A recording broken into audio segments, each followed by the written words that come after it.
And we are live. Welcome to this spring training episode of the Bullpen Cart Podcast presented by ThunderblogSports.com.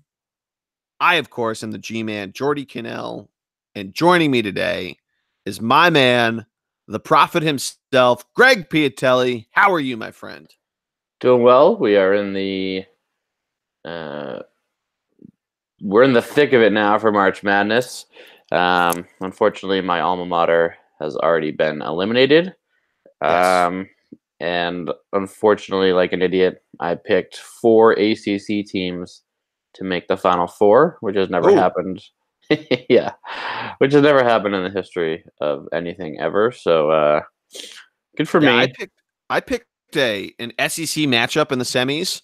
In the Final Four, and I felt really uncomfortable about that. And I almost didn't get it. I had Auburn, who did end up winning their game, but I was convinced they were going to lose. How badly they were trying to fucking lose that thing yesterday. But yeah, I had a lot of ACC and Big Ten teams winning, which so far has paid off well because I believe up until the night games, there was only 2 non-Power 5 opponents that had or non-Power 5 conference teams that had won games. One of which is Gonzaga, so that doesn't really even count. And one of them Um, was Ja Morant, who everyone picked to win anyway. Yeah, exactly. Not everybody. Not everybody. Matty D is a big Marquette guy, and he looked at me and Third and Girl like we had 5 heads when we said we had Murray State beating Marquette. Wow. Yeah, so sucks to be that guy, right? As he's skiing in Big Sky, Montana right I now. was gonna say he's got a lot going for Yeah, rough life he lives. him. But we are here to talk some AL East baseball. We did NL Central baseball last night. So quick turnaround for me in recording podcasts with Jared S. Barnes. If you've not listened to that, go check it out. But Greg, NL or AL Central coming into this year, we have it might be a lot of the same. There might be some shakeup. What are your thoughts coming into this season? A lot of prospects in this division. A lot of Yes. top talented guys. And I feel like, as you mentioned, a lot of the same stories, just different year, right? So it's without getting too much into it. The Twins are always one of those teams that just hangs around, kind of like the Flyers in hockey. And then the and then the Indians, I should say, rather, have been on a little tear as of late, in terms of doing well within the overall scheme of baseball. Mm-hmm. So yeah, well, it'll be interesting, but at the same time, they have one of the most exciting prospects in the AL Central, which we will get into, I'm sure, in our first team. But they have Oh one of yeah. the most exciting young new prospects who apparently puts up better numbers than Vlad Jr. and Acuna and all those guys. So Yeah, you want to jump right into it? Jump right into the White Sox? hey, it's up to you. Hey, well, let's do that. As if you have not listened to any of our spring training pods, what we do is go through every team, alphabetical order by city, and at the end we pick them and how they're going to stack up. So, yeah, we're going to start with the Chicago White Sox. And, Greg, the White Sox made a lot of noise in terms of additions on paper. They acquired Yonder Alonso from the Indians, Alex Colomé from the Mariners, Kelvin Herrera, starting pitcher. You might remember him from back in the day of division rival Kansas City fame, John Jay and James McCann, Ivan Nova, they received in a trade with the Pirates. What are your thoughts on this team coming in to 2019? Because they were really they were really trying to go all in on either Machado or Harper. Really more Machado, I think, but obviously didn't end up winning either of those sweepstakes. So, what do you think the White Sox could do, and where do you think they can go at this point? Yeah, I mean, I think they're still sort of rebuilding from when uh no, not Dombrowski, but I think they're sort of rebuilding still from when that World Series. I feel like they won that World Series, they went all in, and then they've just sort of, From 14 years ago? I'm saying, they just sort of been trying to regain some dominance ever since, right? I mean, they have all this money to spend, they don't spend it, right? They try to, but no one wants to go there apparently. Like you mentioned, John Jay, Yohan Moncada, former Red Sox top prospect. Mm-hmm. Wellington Castillo. I mean, they have some solid players. It's just Still got Jose Abreu. yeah. I mean they're one of those teams that everyone always overlooks. Everyone always, rightfully so, just brushes them aside. I mean, their starting pitchers are not really that great, and same with their bullpen. So Yeah. they're not going to do much, in my opinion, just based on their pitching staff. Yeah. But Did I they're say Herrera was a starter? I meant to say he was a closer. yeah, no, it's okay. But the point is that, like, there's, you know, realistically, they're not that great, but they're still going to, well, my opinion, they're still going to finish not last. So it's crazy because, again, I just feel like they're one of those teams that's just there, and they can't attract top talent for whatever reason. They had those good years with AJ Przinsky and who was their crazy manager there for a while. I'm really bummed he never fought anybody as a manager. Who's that? AJ Przinsky. Remember when he fought Michael Barrett in the Chicago catcher fight? Wait, AJ Przinsky's a manager now? Or were you just saying catcher? You said No, he was their I did. manager for a bit. No, I said who is their manager? Oh, Ozzie Guillen. Ozzie Guillen, yeah. Yeah. Like they had some good formative years when those two were there. And those two were sort of, they feel like they were going for something at that point, but since then they just have just been hanging around. One of those teams that their farm system is all right. Like we mentioned, they do have Eloy Jimenez, who Dominican Republic, who will probably be leading their team in almost all offensive categories this year, kind of like the Braves' young studs from last year. Yep. Different pod, different time, but they just, I don't know, they're just one of those teams that just is, and I feel like the AL Central has a lot of those. Yeah, that's probably the best way to put it. And I mean, you kind of hit the nail on the head. They haven't made the playoffs in a while. Yeah, a lot of prospects, and I mean, they still, as you mentioned, Moncada's still there. They could make some noise in terms of that really that top half of the lineup. I think could make some noise, but the bottom half, you're really starting to scrape some of the bottom of the barrel, not to really try to get punny. But yeah, the pitching staff, I think, is going to be really all over the place. Their starting rotation is, if it's not Reynaldo Lopez, it's kind of just guys that are there, who have been around the league, and like you said, they're just there. And then their bullpen outside of Herrera, if you're not getting him the ball, or we really have Colomé to be maybe a setup guy, and that's really about it. Nate Jones is still hanging around there. He's also been a setup guy, so maybe now he's your seventh inning guy, but you can't really go the 7, 8, 9, 1, 2, 3 bullpen punch if you don't have a lead. And I just think it's going to be tough for this team to really run at a clip that they need to put up the runs that their starting staff is probably going to be letting up, sad to say. You have Alonso, you have Abreu, who can really get some power for you. Same with Moncada. But I'm not really sure what the rest of that lineup's going to be bringing to the table. Yeah, and this defense is weak enough, or this division, sorry, is weak enough that there's a legit chance or shot that they make some noise. Yeah, absolutely. I think this is sort of what everybody kind of thought Atlanta was going to be last year, but they're on paper what everybody thought Atlanta was going to be, if that makes sense. Because Atlanta on paper last year did what they obviously won the division, but they, on paper coming into the season, they looked like they were a lot better than everybody thought they were going to be, because everybody was quick to crown the Nationals, and rightfully so. That team on paper looked like they should have been a lot better than they were. But they, this team, I think, is going to perform in that same level of, they're super young. They have the kind of this weird pitching staff.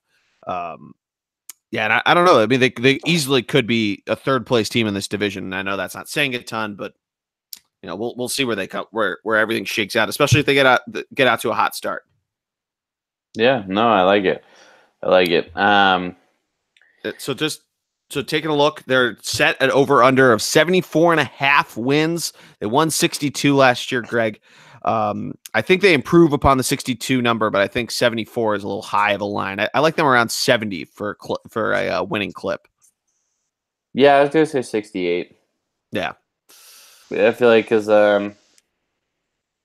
last year it was Cleveland with 91, Minnesota was 78, and then Detroit 64, Chicago 62, Kansas City 58. So yeah, I can see Cleveland beating up on all these teams again. I can see Minnesota making the playoffs because they beat up on the bottom half teams again. Yep. So I'm going to stick with that 68 number just because it's higher than last year, just because they do have they did improve a little bit, but like you mentioned, that starting pitching is just all over the place, and you can't win if well, you can, but it's hard to win if you're giving up 8 runs a game. Yeah, exactly. It's not good, not good. But let's move on to those Cleveland Indians, a team who, as you've mentioned, has been on a run where they've been able to beat up on their division and really get after it in terms of their opponents and take advantage of it. Not to say that's the only reason why they've made the playoffs. I'm not going to give the Patriot hater answer. The people that like to say that don't give your boys the credit that's due in football. Just like them, though, they sport a pretty awesome lineup day in, day out, a pitching staff that is among one of the best in baseball. Greg, what are your thoughts on the Indians coming into the 2019 season? So they lost some pitching depth. True. They lost a key arm in the bullpen. Yep. Danny Salazar, who one of their starting pitchers is starting the year in the DL. Mm-hmm. Francisco Lindor starting the year in the DL. But where they lost in pitching, Jordy, they gained with one of the most underrated players of all time. My boy. Your guy. Number 13, Hanley Ramirez. Yeah, I mean, this is a guy that you and I talked about last year. He should have been picked up by any team making a run for the playoffs, any team making a run for the playoffs. Easy free agent signing. No one picked him up. Sat out basically 3/4 of the year last year because the Red Sox were like, "Oh, you're gonna hit your bonus if we keep playing you. We'll just dump you now because you're gonna be a distraction." Went through waivers. No one claimed him. Sat in Miami for the rest of the year. Got signed in February, right before spring training, and he's reunited with Terry Francona, but I think Hanley's gonna have a huge monster year. So, do you think he's going to be the full-time starter for them? Because I also have Jake Bowers on their depth chart in terms of first baseman. No, I think he's going to be their. I think Carlos Santana is going to be their first baseman. Yeah, and Santana's there as well. I think Hanley's going to be their DH. Okay. I think Santana. What? I was going to say that's not a bad way to shake it out. Yeah, because he's replacing. Who's their DH from last year that left? There was what's his face, Yonder Alonso, who left. There was also Edwin. I think Edwin was more their DH though. That's what I'm saying. So Edwin left, which means Hanley Ramirez fills that role. Yeah, it's not a bad spot to fill. Yeah, especially because Edwin really underperformed. So, well, that's always what Edwin does. Edwin was a guy who had kind of a shit first half, and then he would always come on in the second half. And I know he didn't have the greatest year last year, but that was always sort of what he did. But still sticking to what they have now. I mean, they still have Jose Ramirez. They still have Jason Kipnis. And the outfield is still solid. I think they might still run it at a pretty awesome clip. I mean, they one of the best offenses in baseball last year, second in batting average, third in overall runs, I think only behind the Red Sox and the Yankees in terms of overall runs scored. And then their pitching staff, Greg. Obviously, health is going to be one of the biggest questions there to guys like Carlos Carrasco and Trevor Bauer, but you still have Corey Kluber, you still have Mike Clevinger. You mentioned it, Danny Salazar starting the year on the DL, IL, whatever the hell you want to call it. Looks like they have Shane Bieber taking his place in the rotation to start there. And then looking at their relievers, you mentioned that Cody Allen left to go seek Western pastures. I don't know necessarily if they're greener or not, but you still got Brad Hand as your closer, a guy who just a consummate professional on the back end of your bullpen. And the middle relief, I think, it might be another year that Cleveland goes out and gets an eighth or seventh inning guy, but I think kind of the reverse of the White Sox with the starting pitching that you have and the offense that you have. I think you might be seeing more. You just need to hold your breath for the eighth inning with one of the dudes that gets trotted out, and then just give the ball to Brad Hand, and there we go. We're going home happy with a win. Yeah, and you're talking about Jose Ramirez, who was, based on the numbers, one of the better, if not the best, third baseman offensively in the American League. Yeah. I mean, you could argue Arenado and him, but for overall, but their offense sneakily can put up some huge numbers, and to match the likes of Kluber, Bauer, Carrasco, Clevenger, and Salazar or Bieber, who's ever going to be in the last spot. Yep. I mean, the biggest problem is they have all righty starting pitchers. Normally, teams like to have at least one or two lefties. But the coolest part, I think, is Brad Hand, the guy you mentioned, is a left-handed closer. How many times do you see a left-handed closer? Yeah, I mean, I can think of Billy Wagner. That's what I'm saying. I feel like it's rare. Yeah, it's pretty rare, It's nice. It's nice to have. It's a good addition. Yeah, it's crazy. But the thing that interests me and that's cool, somewhat cool about this team is that of their starting 9 position players, 4 of them are homegrown. 5 of them, I should say, if you include Francisco Lindor. So 5 of them are homegrown, 5 out of 9, which is rare. I mean, very rarely do you see that in today's Major League Baseball. So that's pretty nice. I mean, that's one thing Cleveland's done a really good job of not having to unleash prospects to go out and get a lot of these guys. I know I know they had to probably dish some dudes out too, or not probably, they did. They dished some guys out to get Brad Hand. But, I think in the position that they're in, it's working, and they're in the midst of this, renaissance of the run they've been on. And I think, once again, I think we could see Cleveland being one of those teams at the top of the list when it comes to the end of the year. Maybe they fall back into the 3 seed just because because the other 2 top seeds in the American League are the Red Sox and the Astros. But I still think that that's not a bad spot to be in when all is said and done. I mean, fighting for that coveted number 2 spot is going to be a battle for them. I know they only won. They had a bit of only in a bit of a down year. Are weird things to say when you won 91 games last year, but when the Red Sox and the Astros are winning 100, there's only so much you can do. 109, yeah. Well, 100 was just, they both hit triple digits. That's what I was trying to get at. I do think, though, one thing that might harm all the AL Central teams, but the Indians more specifically, is the fact that they have to play the NL East. They have to play a Phillies team. They have to play the Braves. They have to play the Nationals. The Mets, if the Mets starters are really pumping out and healthy. So I mean, that could be a problem that the Indians come into, is that their 19 games against the National League aren't as easy as what the Red Sox and the Astros have to do. So that might be the ultimate difference maker, but I still like what the Indians are bringing. And I think, not to jump too far ahead to our predictions, but I don't think it's too bold to say we're going to see some more playoff baseball in Cleveland. So the thing that gets me about this team is, for Cleveland, is you look at the Astros 1 through 9 hitters and their starting pitching and their bullpen. There's no real weak spots. Yeah. The reason why the Red Sox won last year, their starting pitching, their 1 through 9 hitters were unreal.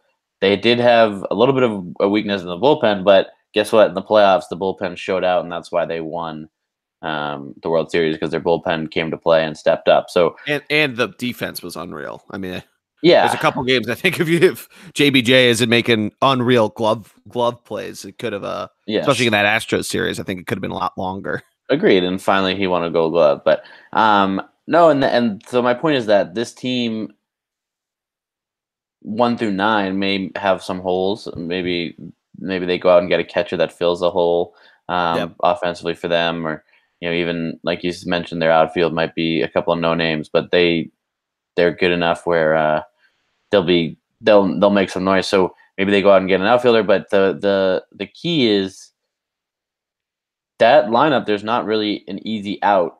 There might be one or two, but when Lindor's in there, there's not really an easy out until you get to 8 or 9. So that recipe as well, along with great starting pitching and good enough bullpen, that recipe will propel them into the playoffs and probably. Well, depending upon who they play, like you said, they either get the Astros or the Red Sox in the first round, or even the Yankees if somehow the Yankees figure out how to beat the Red Sox, which is unlikely. But they get one of those 3 teams in the first round, which will put them in a tough first round matchup. Yeah, and that's just sort of the American League that we're at now, of really the haves and have-nots of how the two sides of the league are split up. But it makes for a great playoff series. It makes me want to, I understand the American League Division Series is a 5-game series. It makes me want to wish that it was a 7-game series, because if we do get Yankees Red Sox in the first round again, and that's only a 5-game series, it's a bit of a bummer. Same thing with an Astros Indians series. I know last year it didn't go the Indians' way that it totally wanted to, because that Astros team was just pumping in that first round. Setting, ALCS notwithstanding, but I think if we can see this team, get like you said, if they get an outfielder, they start to make some noise. We could see this team really, pumping on all cylinders down the stretch. Yeah, the thing sorry to cut you off. The thing that scares me is this team more so than last year's team. If they get an injury, which Major League Baseball, everyone's prone to get injuries. If they get an injury, there's not a lot of depth. Yeah, that's a good point. That is something to be scared about, because there's no real backup for them. Yeah, and you saw it with they still won 88, or they won 91, wins last year, partially because their starting pitching staff was a little banged up. I think that's why they won so many more games in 2017. Was obviously they went on that streak, but the starting pitching there certainly was humming on all sorts of higher levels.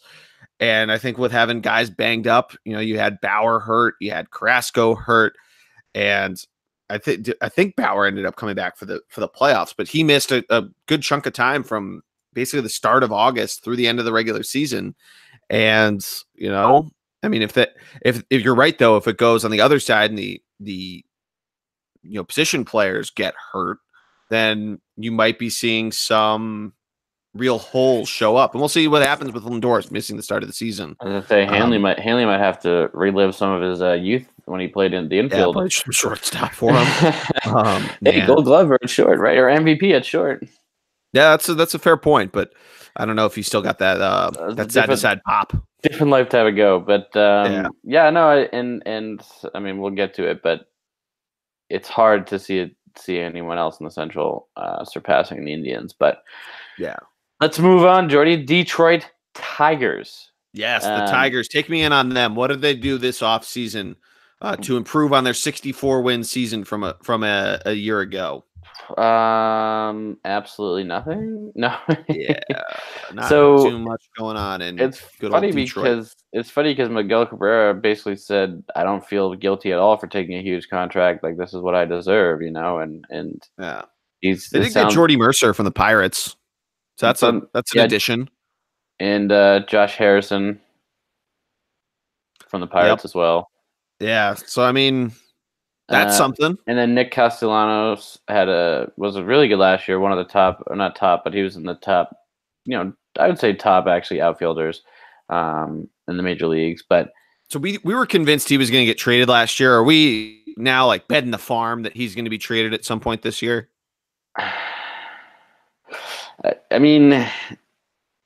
You have to consider, but it sounds like they're asking too much for him.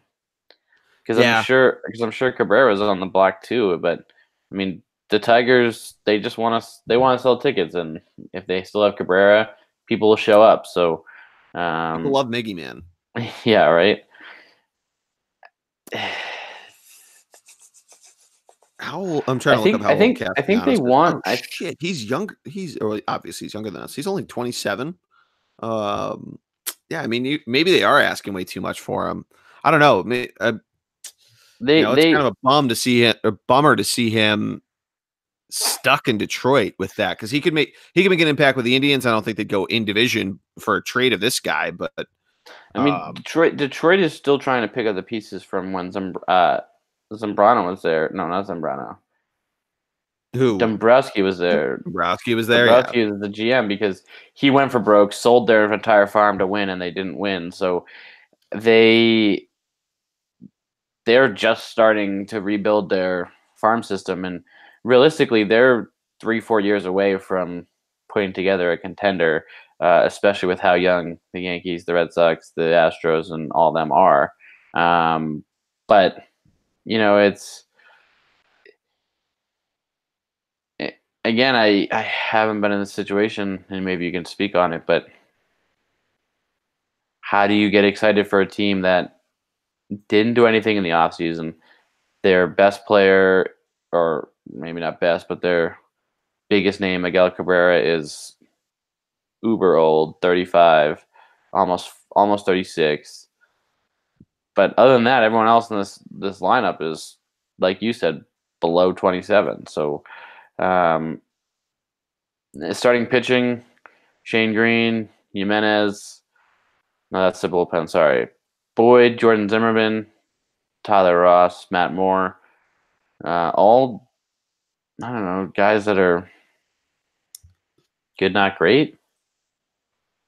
Yeah, I mean, Moore could make some noise, maybe taking more of a leadership role in their starting staff. But yeah, I mean, who really knows of really how they're gonna what they're gonna be putting out, and kind of to answer your question, I mean, having seen the Phillies 4 years ago when it was really the depths of them really at the bottom of the barrel. It's one of those things where as a fan, you just you have to know, greener pastures are a few years down the road. Just enjoy the time. Try to enjoy the time where you can pay $5 for a ticket and go in and, get in one on a Saturday afternoon, tailgate action, a little hot dog and a beer and on a nice summer day, and, and enjoy the end of the Miguel Cabrera era as the best you can, I guess, is really the best way I can put it. I'm going to try to look up of prospects that they have down the road, because they have to at this point. The last couple of years, they haven't made the playoffs. They've been towards the bottom of the league in terms of guys that they've picked up in terms of drafting and different prospect signing, whether it's international dollars or what have you. I mean, they're definitely closer to the bottom of the sine curve that is going from the bottom back to the top of a rebuild. I can't really think there's much further down they can go than this.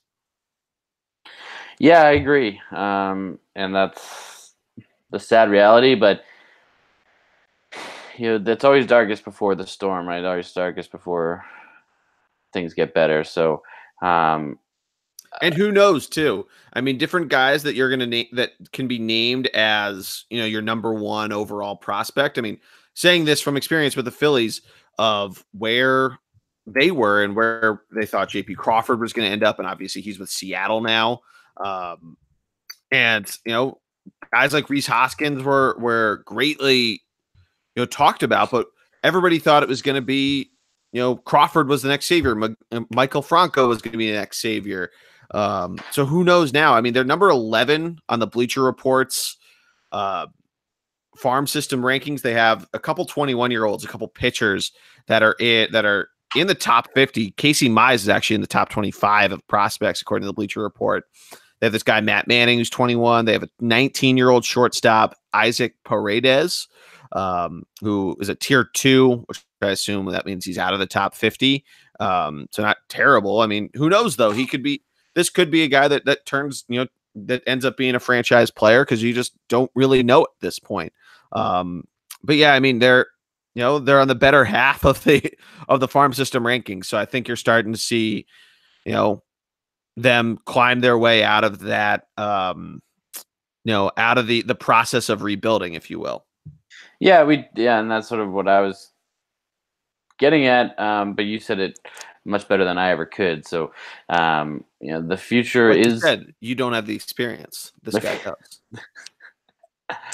Yeah, I know it's a blessing and a curse having a team that can spend uber amounts of money and are in it every year. But they, the but somehow they did it with having top prospects. The Red Sox did back in the day, and now Dombrowski comes in and gets rid of all their top prospects. So, but no,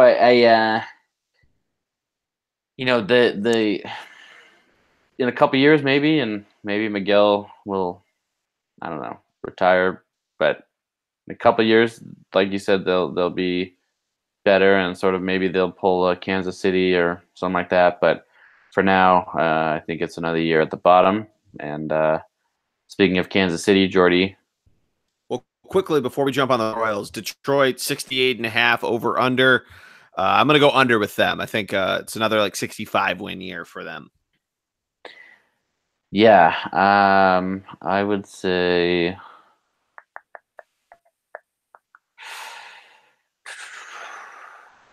I have them finishing last, so I'm gonna have them going, because I had Chicago 68, so I'm gonna have Detroit. I'm gonna have them go 60. All right, yeah, fair enough. But let's move on to the Kansas City Royals. 58 wins last year. Really, taking what the premise of Moneyball was. It's a team that could find success with homegrown guys, and then when they hit free agency, they hit the market. So, 3 years removed from a World Series title, they are a 58 win team, not dead last because of how bad the Orioles were last year. But Greg, what are we thinking for 2019 in Kansas City? I mean, progress, I guess. Better than last year. Unfortunately, they just lost their best player for the year. What did you get? Torn ACL, or was it Tommy John, Salvador Perez? Tommy John. Torn ACL, right? No, Tommy John surgery. Sorry. Tommy John? Yeah. Tommy John surgery. I mean, arguably definitely their best player. But the difference with the Royals and the Tigers is that the Royals have their future is sort of up. Yes. Right, up in the major leagues now with Whit Merrifield, Alberto Mondesi. I'm so good with names. Mondesi? Yeah. Mondesi? Alberto. Yeah. And great name there. Yeah. Jake Eunice, Brad Keller, could be good starting rotation guys for them. And then a guy, Ryan O'Hearn, who last year came up at the end of the year, sort of the September call-ups did well. So they do have some promising young names, and could this be, like you said, another one of their runs that they had and the back-to-back World Series appearances and blah, blah, blah. Is this team as good as that? No, but just as the Indians had 5 homegrown guys, the Kansas City Royals have 5 homegrown guys in their starting guys for position players, and even with their bench, they have a bunch of homegrown guys. So the only thing that I'm a little confused and concerned about, are they running a opener as well? Or are they just, because I've been hearing rumblings that they are. They might. I mean, the back end of their rotation is nothing huge to talk about, but they still got Danny Duffy. They still have Ian Kennedy. So they have guys there that can really make that sort of difference. But yeah, I wouldn't be surprised if you saw them pull out some of those moves. Brad Keller, it looks like, did some of that last year where he was a starter, but also made a number of bullpen appearances. It looks like they did that a little bit with Jason Hamill, moving him in and out of the bullpen.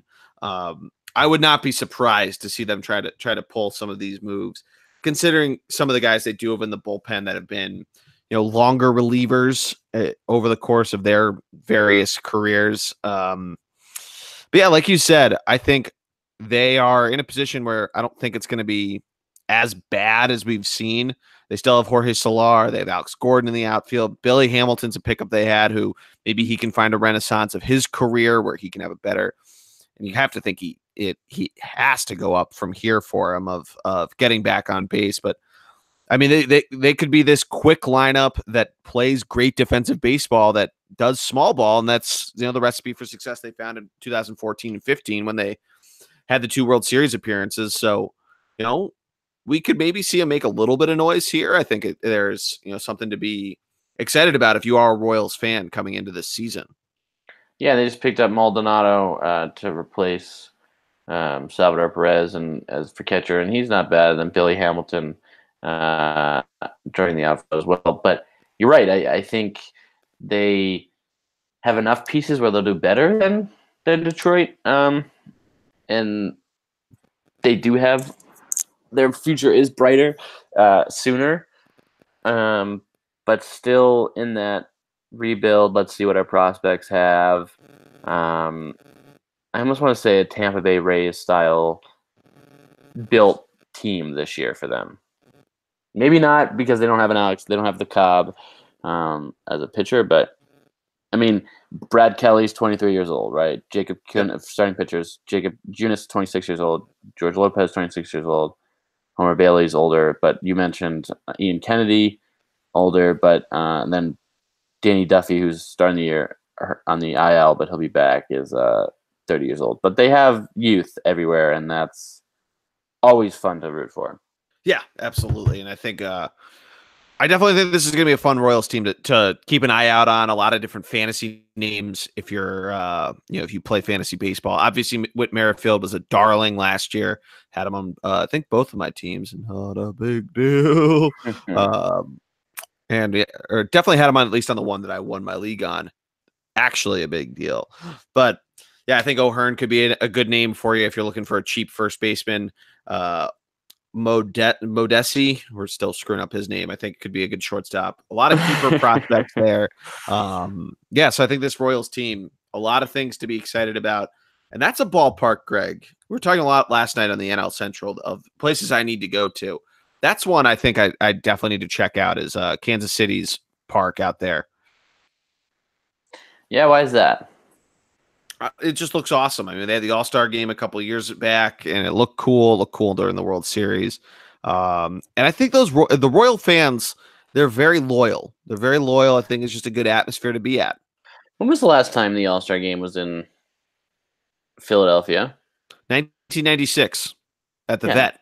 It has not been at Citizens Bank Park, and the ballpark is 15 years old now. Yeah, they haven't been to Fenway since 99. Yeah. What is the MLB doing? I don't know. I mean, isn't New Yankee Stadium getting it soon? Yeah, and so is and old Yankee Stadium had it in 2008. So is Citi Field.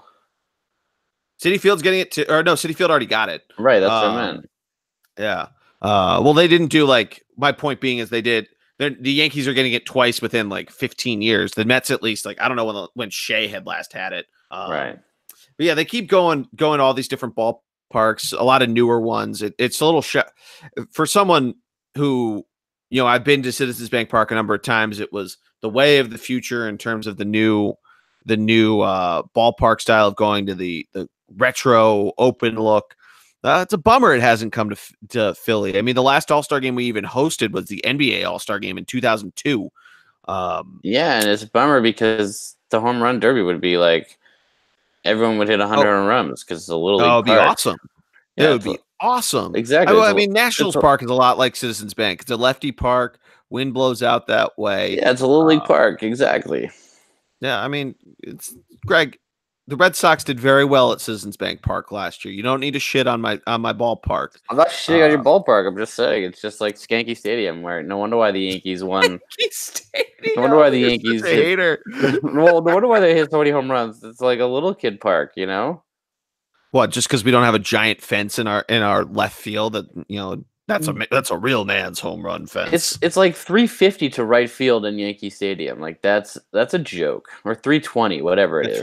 350 is a hike for a right field fence. Sorry, it's a joke how short that fence is in Yankee Yeah. Stadium. Yeah, I mean, left field. I admit it's a lefties park, and Bryce Harper's going to have himself a nice little 2019 at that fence. Oh yeah, I mean, and that's a different pod for a different time. But different pod for a different time. Kansas but City, yeah, they got that cool. Oh, look at this.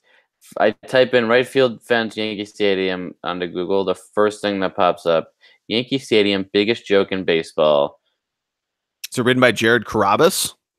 New York Post, baby. New York Post. Oh man, it must be a bitter Mets fan. But yeah, Greg, to wrap up the Royals, they're set at 69.5 wins. Right they're field over under. Right field is 314 feet in Yankee Stadium. That's short. so dumb. I think anyway, it's sorry. 30 to the Phillies left field, just for reference. So it's not a Little League park in Philadelphia. It's more of like a Babe Ruth park. All right, that's fair. I mean, I'm not Greg. I'm not admitting that. I'm not denying that it's for left-handed hitters, especially that it's not fun to watch. I'd love to see Yoenis Cespedes hit another ball into the second deck in left field, which is very hard to do. You rarely see that at CBP. Oh yeah. My real question though, if they had a home run derby there, how often would they ring the bell? Would they only do it at the end of everybody's round? Would they only do it for Rhys Hoskins and now Bryce Harper? That's the real questions. That different pod, different time, but that different pod, different time. That Phillies lineup, I mean, they're home run balls. Yeah, I mean, you can't get too reliant on it. They got Jean Segura for a reason. I was gonna say for a reason. There's a reason why the Yankees didn't win. Yeah, exactly. Realmuto, let's get some doubles. We're gonna do just fine. No double Herrera with the El Torito. But 69.5 wins for the Royals. What do you got? Over under? 69.5. But it is a very nice 69.5. I'm gonna say under because I had the White Sox at 68, so I got to stick with where I have people in order. Yeah, I have them under as well. I think it could be exciting. I think the pitching staff has a lot of question marks but that lineup can bring some noise, bring in the funk. I love it. Yeah. So let's move on. G or die. G-Reg. We got the last team in the division. The last team in the division, the team that floats on the bubble and lives on the bubble. A little March Madness talk, but even though last year had a little bit of a shaky ending to their year, but this is the Minnesota Twins team who, they want to recreate 2017. They made some noise in the off season. Greg, what are the feelings coming in for the Minnesota Twins? I mean, well, start with the big noises. So they got Shope in free agency. They got Marwin Gonzalez. They got Nelson Cruz. I think and then a few different pitchers, but I think they really bolstered up their lineup to, add in with a number of guys who had themselves some nice years in 2018. Added some power to a lineup that, they traded away Dozier last year, or was it 2 years ago, but got rid of him. There was their main source of power. And, now we see a lot of nice additions to sprinkle around of guys like Max Kepler, Byron Buxton, Eddie Rosario, Miguel Sano. So I think the Twins could really make a improvement on being right in the middle of the road when it comes to both at bats and runs scored. And it was last year that they traded Dozier away. So we'll see what they do in terms of 2019 and where they come in. I think it could be something to watch for, because I think. Yeah, I mean they have the young talent, like you said. Yeah. They have the old veteran leadership, and if they can get their young guys, especially in the starting rotation and at the bottom half of their lineup, in the Byron Buxton center field, and Max Kepler, guys like that. I mean, Eddie Rosario is obviously an established guy, but if they can get, and then their bullpen guys, Barrios, or their starting pitchers, Barrios, 24 years old, set to be projected the opening day starter. Like, if they can get their young guys to come out and produce, as well as there's rumors out there that they're still in the sweepstakes for Keuchel. That would be huge if they got him. Yeah, this could be that odd year, how the San Francisco Giants used to do. They used to do every even year they'd win. This could be the Minnesota Twins. Could be now every odd year they make the playoffs. Yeah, I mean, you hit you were talking about though Jose Barrios. They got Jake Odorizzi to add a little bit there on their starting rotation. Kyle Gibson's still there, hanging on.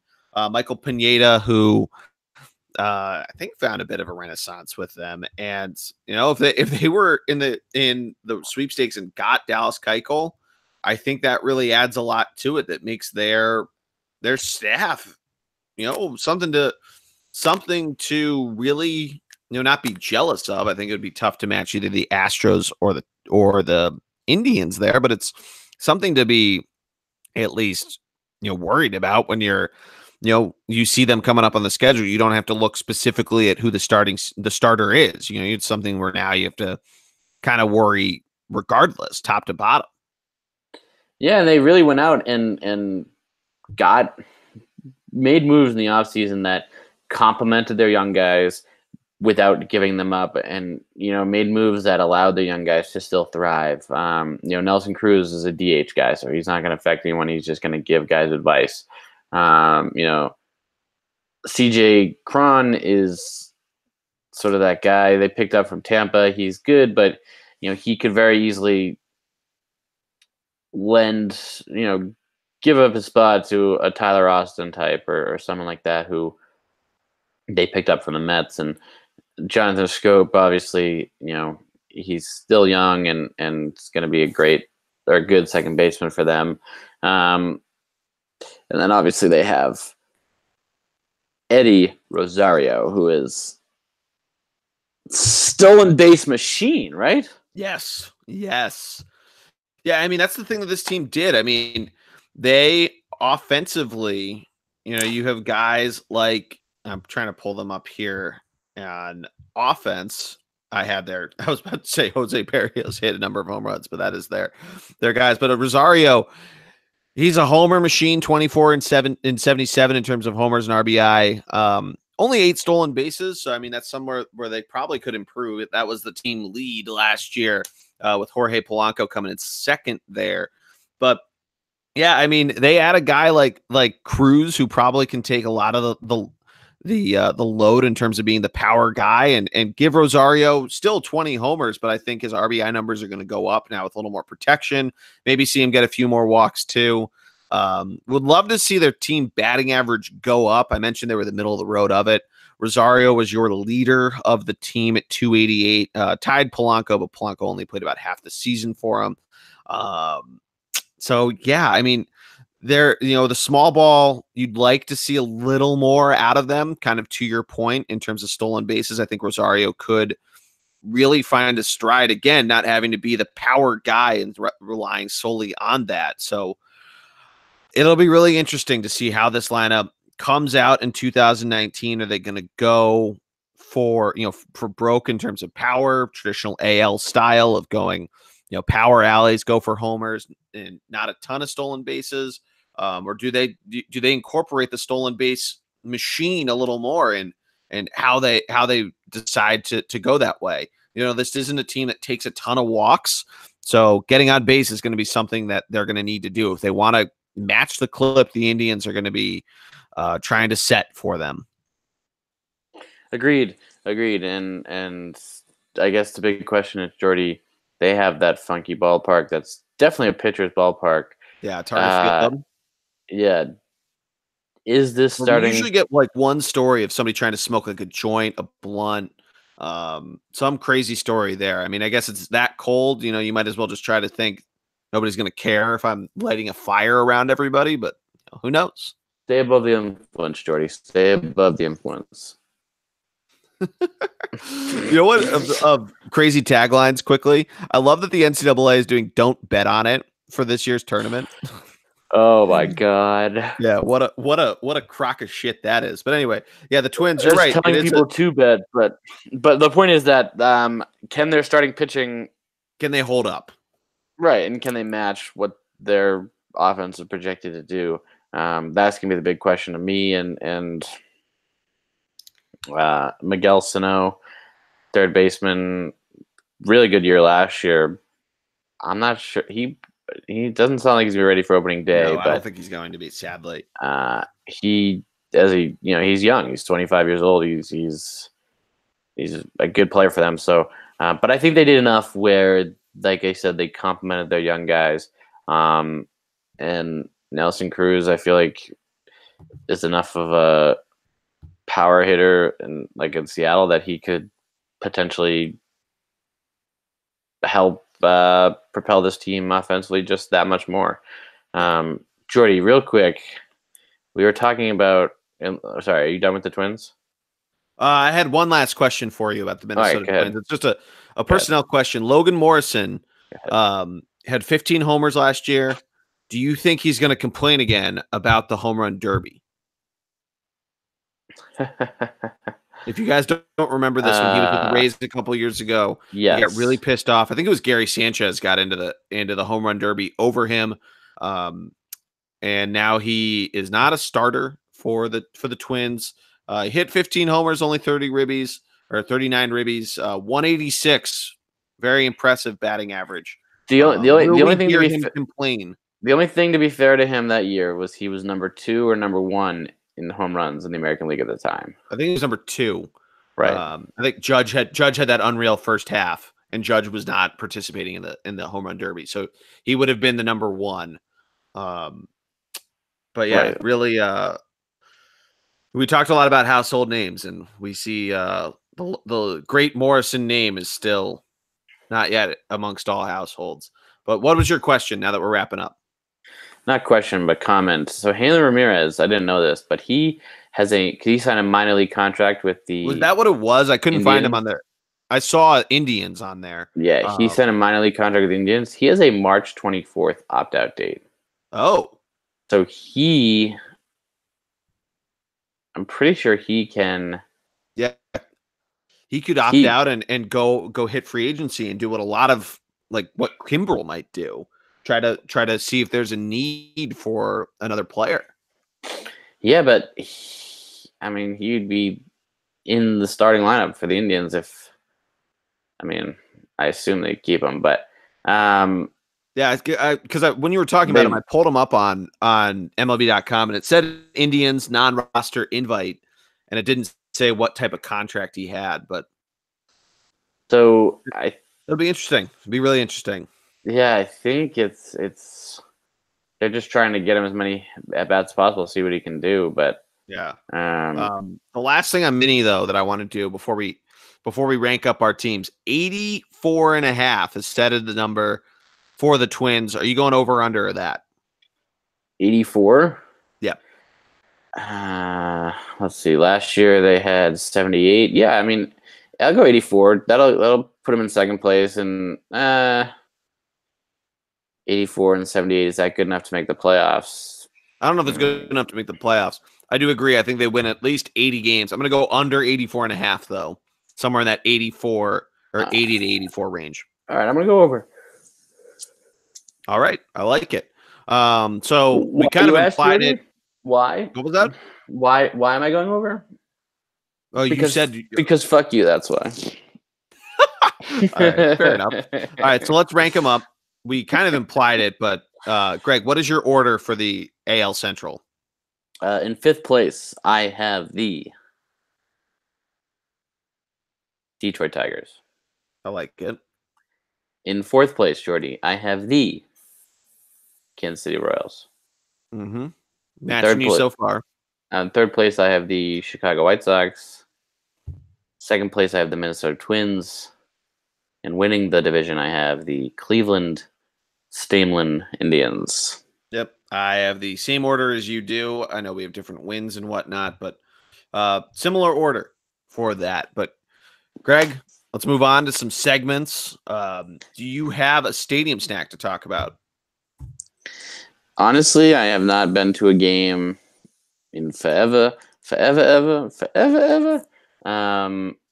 did go Are to there a any Celtics. snacks that have been announced that you're excited to try out? I did go to the Celtics recently, and they I did not get any food, but they have these huge beers that unbelievable. But yeah, the Red Sox. Let's see. They did have something coming up. I was just reading this yesterday. Jeez, I got sorry, but they're adding some bleacher seats, so that's sort of a thing. Trying to get as many seats into the oldest ballpark in the world. I don't know about the world, but yeah, no. I think some soccer teams in Europe have Fenway beat. Oh fuck! What? I love soccer. Jordy, try to find one. I'll give you mine. So there's a couple that the White Sox are bringing out. The Tigers are bringing out. Quickly, I'll give an honorable mention to the White Sox. They're doing a Polish platter, bringing out a giant kielbasa with some pierogies, some onions on there. Interesting play there. Obviously, Chicago has a very large Polish heritage. As you might remember, Abe Froman, the Sausage King of Chicago from Ferris Bueller. So yeah, they're really leaning into that. So good for you there. The one I want to talk to you about, though, Greg, is called the Coney Dog Egg Roll. Okay, before you get started and go down this road, I love listening to you just describe food with that savory voice that you have. So make sure you do it justice, and you give the people what they want. So Greg, which is really hearing your voice describe food. Oh yeah. Thank you for instructing me. But so the Coney Dog Egg Roll, Greg, this is at Comerica Park, the home of the Detroit Tigers. This is a fried egg roll filled with a hot dog, chili, and it's drizzled with a nice yellow mustard and diced onions. So, Greg, what we're talking about here, and looking at the picture that's on Sports Illustrated, it looks like it's a nice, thick, crunchy egg roll shell. It does not show the cut in the middle, but I can only imagine that the dog and the chili mixing well together in a nice chili dog fashion. Those diced onions on top, drizzling it, a little green onion as well for a little, add a little more crisp, add a little more of that spice flavor. This mustard, it does not look like yellow mustard. It looks almost like a cheesy mustard sauce or a cheese sauce, but I'll take yellow mustard, even a honey mustard to mix in there. But yeah, I think especially what we were talking about with the Tigers, one thing to attract you, this might be something to go check out. It's not Seattle Mariners Grasshoppers, but I do think this is something worth checking out this year if you are in the Detroit area. And for those who don't do this already, you have got to have Jordy describe food to you more often. Yeah, send us your stadium snacks, please, on Twitter or on Instagram. Tag us, all that good stuff. Thunder BLG on Twitter, Thunderblog Sports on Instagram. Jordy, the Red Sox they're not really adding anything special. I mean, just a different take on a lobster roll, a lobster BLT, but nothing to write home about. Jordy, I do have one thing to say. All right. I do have one thing to say. Fire away. Go Bees, go C's. Cuse is out. Patriots. Man, at least Q's made the tournament. Lehigh lost to Bucknell for the third time in the Patriot League tournament. At least the lacrosse team's good this year. Yikes. So, I got that going for me. Just counting the days till next week for opening day for the Phils. But I think that's going to do it for us, Greg. Any other thoughts on the AL Central? Really, the throwaway division in the American League. Yeah, it's sad to say. With all the storylines that are coming out of all the other divisions, and it's nothing. I mean, I think it more has to do with the skill in the other division than it does the lack of skill in this division, if that makes sense. Because this totally makes sense. Yeah, this division has skill. They have some young prospects, but the problem is the Red Sox are also young. The Astros are young. The Yankees are young, and you could argue, their young guys are a lot better than anyone in the American League Central's young guys. Yeah. I mean, you said it better than I could have. It's going to be an interesting year to watch, but it's the Indians to lose, and they'd really have to get banged up for this to become an interesting race, and it might turn into the mid-2000s NL West if the Indians are that banged up that it becomes a intriguing divisional race. But that's going to do it for us. Greg, thank you as always. It was a pleasure. I'm glad we got this. And one more division to go, the NL East, which we are going to be back for next week. So keep an eye out for that. Go like, share, and subscribe to the podcast on iTunes, Stitcher, Spotify, wherever you get your podcasts. Like I mentioned, follow us on Twitter, ThunderBLG, Thunderbolg Sports on Instagram and Facebook. And for my man, Greg the Prophet Piatelli, we will talk to you guys next week. Have a great weekend. Go Bees, and go Phils. Go Bees, go Seas.